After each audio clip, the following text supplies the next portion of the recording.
Now students, after understanding the law of reciprocal proportion, now we are going to deal with the fifth law, that is Gay-Lussac's law, or this is also said as law of combining volumes, okay, or law of gaseous volume. Basically what happened here also when we are combining the reactant and it resulting in the formation of product, then the ratio of the reactant and the product will be in you can say not same, will be in simple mole ratio, okay, the ratio will be simple. So for this, the law was given in 1808 by Gay-Lussac, and he put forward a generalization. What is the generalization? That generalization is known as the Gay-Lussac's law of combining volume. So let us discuss about the generalization. Firstly, understood the statement. The statement said that when gases react together, so you have to consider a condition where the two gases are reacting together. They always do so in volume. It is saying that suppose they are reacting together having volumes, so they bear a simple ratio to one another, okay, and to the product also, if these are also gases, if the product is also a gas, provided all measurement of volume are done under similar condition of temperature and pressure, that is temperature and pressure should be at the similar conditions. So now students, suppose a condition, here it is also given in the example. We are taking an example of reaction of or formation of hydrochloric acid. So for this, what you have to do, basically you are taking H2 and reacting with Cl2, okay, and their volumes are 1 volume, and for Cl2 also it is 1 volume. They result in formation of HCl, that is in 2 volume, okay.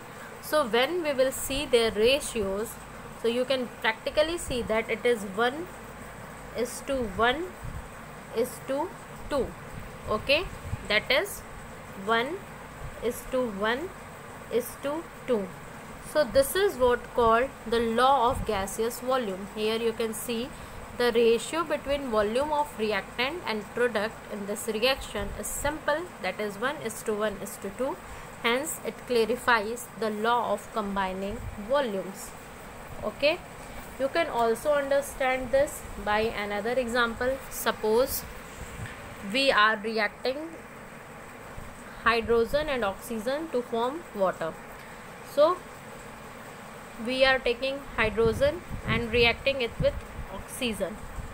So this is 2 volume and oxygen is 1 volume, and it result in formation of what? It forms water, basically steam. So this is of also 2 volume. So when we will see its ratio, then we can see that it is 2:1:2, okay. What I am saying, the ratio between the volume of the reactant and product will be simple, that is 2:1:2. So this is what the law of you can say Gay-Lussac's law or law of combining volume. So students, this is all about the law of chemical combination, and after this we will discuss about the Dalton's atomic theory, okay. As if the Dalton atomic theory failed, there was so many limitations in the Dalton's atomic theory, but then also it is of great importance to read it, okay.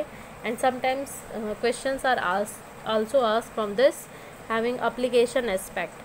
And after the Dalton's atomic theory, we will discuss about some concentration terms, okay, and that concentration terms like molarity, molality, mole fraction, because from there the questions are raised in your exams, okay. So this is all about today's lecture. Thank you class.